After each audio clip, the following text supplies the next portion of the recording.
What's up tout le monde, j'espère que vous allez super bien. Bienvenue dans cette nouvelle vidéo. Alors on va continuer la formation et aujourd'hui on va voir comment lire des données d'un CSV pour en faire de la cartographie avec GeoPanda. Vous savez, ce qu'on a l'habitude de faire par exemple avec Panda, c'est de lire des fichiers CSV. Mais avec Panda, on ne peut pas par exemple dire on va utiliser la méthode de readFile où il va me demander directement, non, essaie plutôt d'importer readCSV parce que readFile n'existe pas.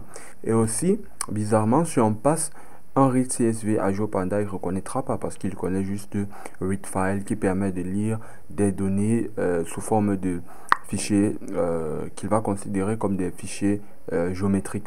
Ok, donc dans cette vidéo, on va donc voir comment on peut passer donc du CSV qui peut être lu par Panda vers quelque chose qui va être utilisé par GeoPanda. Donc naturellement dans ce sens, ce qui reviendra à faire quoi? Donc la première chose qu'on va essayer de faire donc c'est d'ouvrir notre fichier CSV, bien sûr. Deuxième chose, ce sera de, n'est-ce pas, passer nos coordonnées longitude et latitude à Shapley. Donc passer longitude pour que voilà, pour qu'il nous donne en fait le point qui est issu de ces deux là, donc pour avoir un point. Ok, le troisième point, ce serait de passer le data frame et de l'additionner avec la donnée géométrique qu'on vient tout simplement de générer juste en haut à la deuxième phase, donc les points géométriques. Donc ce serait d'additionner le data frame avec ces points géométriques là pour en faire des data frame. Ok, pour en faire des data frame qu'on peut donc utiliser à la fin pour faire par exemple du plotting sur une carte, etc. Et maintenant, quatrième étape, pour pouvoir donc faire du plotting, on a besoin de spécifier à GeoPanda que dans le data frame que nous avons, ce qu'on doit utiliser pour par exemple faire des points sur une carte, c'est la latitude et la longitude. On va indiquer au data frame, voilà, désolé, on va indiquer au data frame que la coordonnée en fait pour pouvoir faire du plotting, ce sera latitude, ou je peux commencer longitude et latitude. Ok, donc voilà, connaissant déjà quelques étapes, donc ainsi donc maintenant pour donc commencer par ouvrir d'abord le CSV, on va aller sur la page principale de Jupyter et regarder donc ce fichier CSV.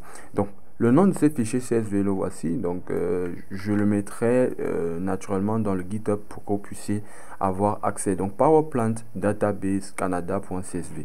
Donc en fait il s'agit d'une base de données qui va permettre de lister un certain nombre de plantes énergétiques de certains pays, par exemple au Canada dans le cas précis que j'ai pris. Ok, donc là ce qu'on va donc faire, c'est qu'on va créer un data frame et on va utiliser panda.readCSV pour pouvoir lire donc ce data frame. Et là, on va tout simplement passer le nom.csv, d'accord? Et là, si je fais df.head, on va pas prendre beaucoup, juste pour voir à peu près à quoi cela ressemble. Vous voyez que ce qu'on a ici, c'est un CSV à peu près simple, mais qui a plusieurs champs aussi. Il y a des champs vides, etc. Donc, on peut même supprimer 1, 2, 3, 4, 5, 6, 7, 8, 9, 10, 11, 12, 12. Donc, je vais supprimer les 12 derniers champs de notre CSV. Et donc, pour le faire, ce qu'on va, on va venir ici, on va faire df égale à df.inloc pour pouvoir supprimer sur la colonne.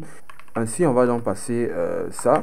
Et là, généralement, pour supprimer une colonne ou quelque chose dans le tableau, généralement, on passe le row start. Ok, je vous donne la syntaxe directement pour ceux qui ne connaissent pas. Donc là, on a le row start et le row end. Ok, et ici, on a le column start et le column end. Ok. Donc, qu'est-ce que ça veut dire concrètement ce que je viens d'écrire?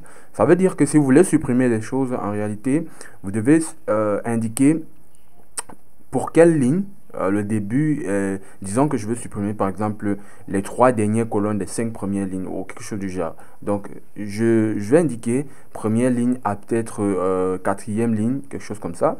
Et je vais aussi indiquer à partir de quelle colonne je commence et à partir de quelle colonne je m'arrête. Donc, vu que ce que je vais faire, c'est supprimer juste les 12, je passe 12 premières dernières colonnes et laisser tout simplement tous mes champs comme ça en ligne comme c'est. Donc on va laisser tous les champs en ligne et on va supprimer toutes les 12 dernières colonnes. Ok, donc là je vais juste venir ici par exemple, si je mets -1, donc là vous pouvez voir que Estimated Generation va disparaître. Donc là je mets le truc. Et là, si je viens là, vous voyez qu'il n'y a plus Estimated Generation. Donc, quand vous mettez -1, c'est tout simplement pour indiquer que je vais aller de la fin. Donc, je vais supprimer à partir de la fin. Donc là, si je mets mes 12 premières colonnes, qu'est-ce qui se passe alors? Oups. Là, vous voyez que voilà, ça a été réduit. Et on a encore quelques champs, par exemple, qui ne me plaisent pas. Donc, on va dire 13, 14, 15, 16. Donc, on va supprimer 16. Apparemment, j'avais mal compté. J'oublie toujours ce crochet. Donc là, on a supprimé toutes les 16 dernières colonnes qui ne nous intéressent pas forcément. Ok. Et là, maintenant, on a un nouveau DF. Et quand je fais le head, vous voyez que on a quelque chose de très simple. On a le pays, on a country, Canada, on a le nom de la plante. On a, par exemple, je sais pas, c'est un identifiant peut-être.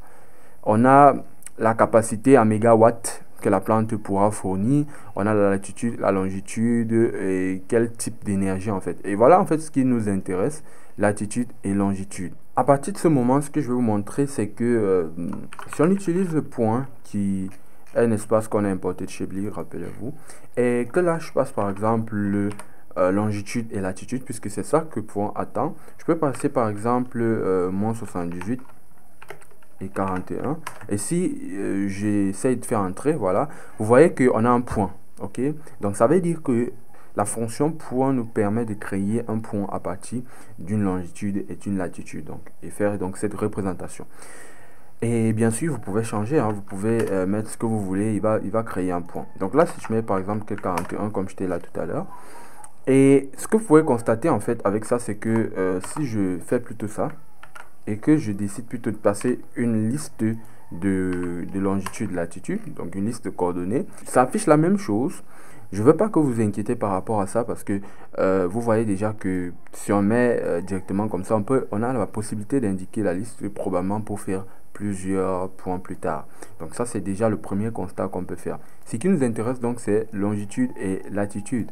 Qu'est-ce qu'on peut donc faire avec ça pour pouvoir représenter? Comment on peut donc prendre toutes les latitudes et les longitudes qu'on a dans notre fichier pour faire une représentation. Donc ça veut dire qu'en réalité, pour le faire, je vais venir ici, je vais copier df.head, je vais là venir à ce niveau, je vais faire un df.head pour qu'on puisse avoir une visualisation normale sur nos données. Donc ce que je vais faire à ce niveau, c'est je vais créer une variable point que je vais appeler point et je vais faire df.apply.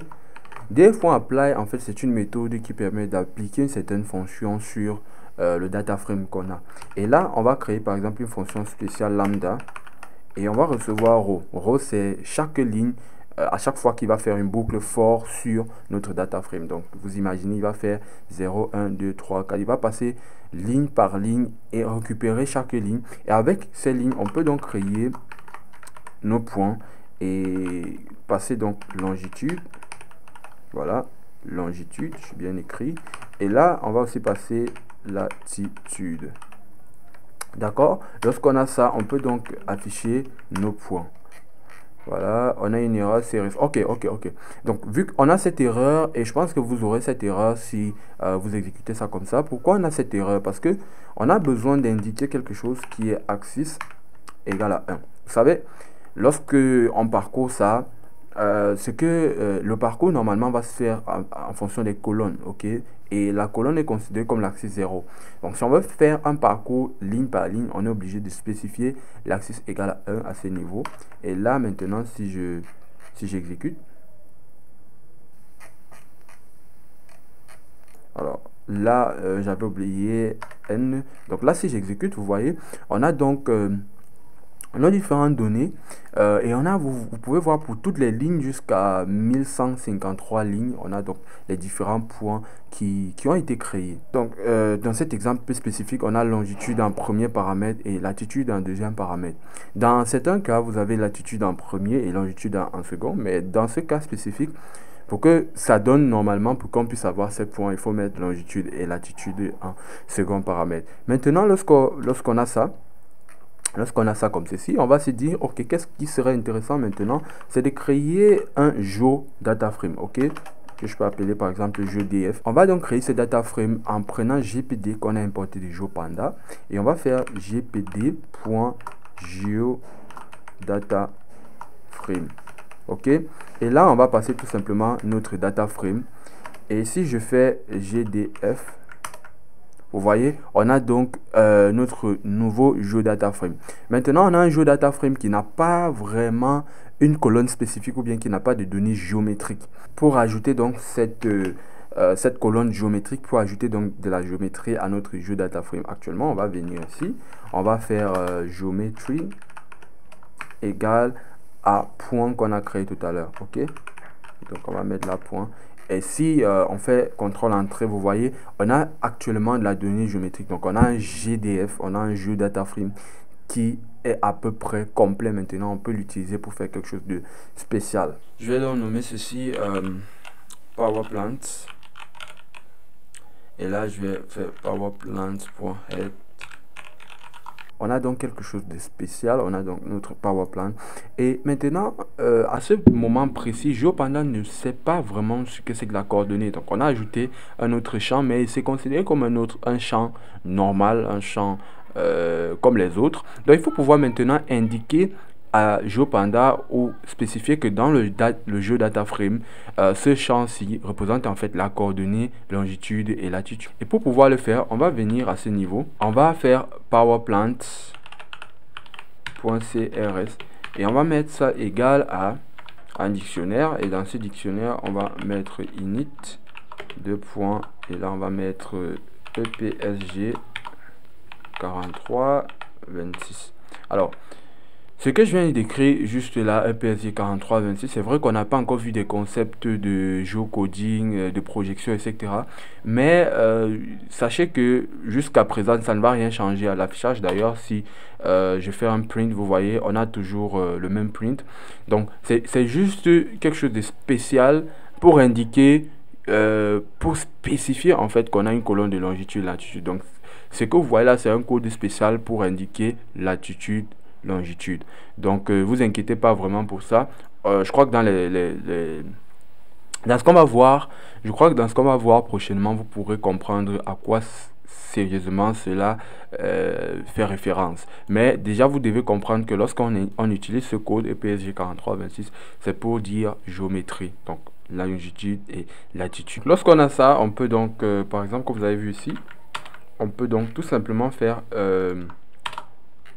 on peut faire tout ce qu'on peut faire sur un GeoDataFrame, donc c'est-à-dire afficher par exemple le head. On peut aussi, si on veut, faire un plot, ok. Donc on peut faire à peu près tout ce qu'on peut faire sur un GeoDataFrame et normalement il va faire le plotting, ok. Donc vous voyez là, on a donc ces représentations en fait de chaque coordonnée sur la map. Donc ce on aurait pu faire aussi, c'est d'encadrer bien cela avec peut-être la forme du pays pour qu'on puisse voir comment ces données sont représentées dans le pays Canada. Ok, donc alors généralement vous devez prêter attention à ce qu'on vient de faire justement à ce niveau au moment où on essaye d'appliquer le apply sur notre data frame pour, n'est-ce pas, ajouter le point, la géométrie à notre data frame. Donc, ce que vous devez comprendre à ce moment-là, c'est que je pense que vous pouvez avoir des erreurs si vous utilisez, par exemple, un fichier qui est différent du mien. Tout simplement parce que lorsque je mets longitude et latitude ici, c'est pas des attributs clés. Ça veut dire que vous pouvez avoir des erreurs si, par exemple, dans votre fichier, on a latitude peut-être avec L en majuscule ou latitude complètement comme ceci. Et que si vous continuez à mettre juste tout simplement longitude comme moi j'ai mis, vous pouvez avoir des erreurs, ok. Donc généralement ce que vous devez faire, c'est vous assurer que la valeur que vous avez ici en fait, donc c'est la même que vous devez avoir ici, ok. Donc si c'est en majuscule, vous mettez en majuscule, si c'est en minuscule, vous mettez en minuscule, parce que je le dis comme ça, mais vous pouvez avoir des erreurs que vous comprenez pas et du coup ça devient un petit peu problématique. Donc on va faire une conclusion brève de tout ce qu'on vient de voir et là je vais coller en général tout ce qu'on vient de faire en quelques lignes. Et c'est tout simplement pour vous dire, lorsque vous voulez passer d'un CSV vers du GeoPanda, donc la première chose à faire, c'est ce qu'on a vu déjà, je pense. Donc la première chose à faire, c'est de lire votre fichier CSV. Ok, on va écrire en anglais read CSV file. Ça, c'est la première chose à faire. Donc la deuxième chose à faire, ce serait donc de créer en fait à l'aide de Shapely des points. Ok, des points à partir de longitude et latitude. Donc on va dire create Shapely point. Donc, ça, c'est la deuxième chose à faire.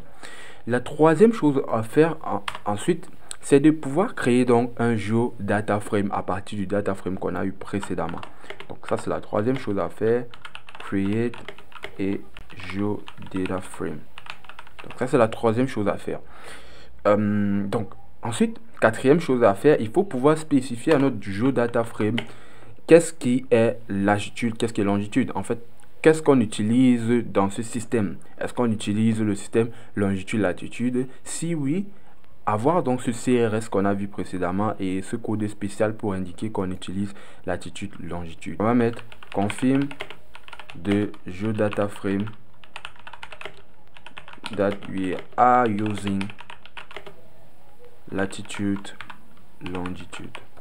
Donc voilà à peu près les amis, et généralement ce que je viens de mettre là, vous allez l'utiliser à chaque fois, mais vraiment à chaque fois que vous allez passer d'un CSV vers un GeoData frame. Et je sais que dans cette formation on a déjà vu comment faire la lecture depuis un fichier shapefile, et là on vient de voir depuis un fichier CSV. Et bien sûr il y a d'autres formes de fichiers, il y a d'autres représentations de données dans d'autres fichiers que vous pouvez utiliser toujours pour arriver à du GeoData frame. Mais je pense que si vous connaissez déjà le shapefile et le CSV, la plupart du temps ça va résoudre tous les problèmes dont on peut rencontrer dans ce domaine. Donc CSV et shapefile, je pense que normalement c'est bon pour pouvoir comprendre comment ça se passe. Donc j'espère les amis que cette vidéo vous a apporté un plus. N'hésitez pas de soutenir la chaîne, bien sûr, abonnez-vous, vous ne payez rien pour cela, abonnez-vous, et je vous dis à la prochaine vidéo avec le Yondev. Ciao.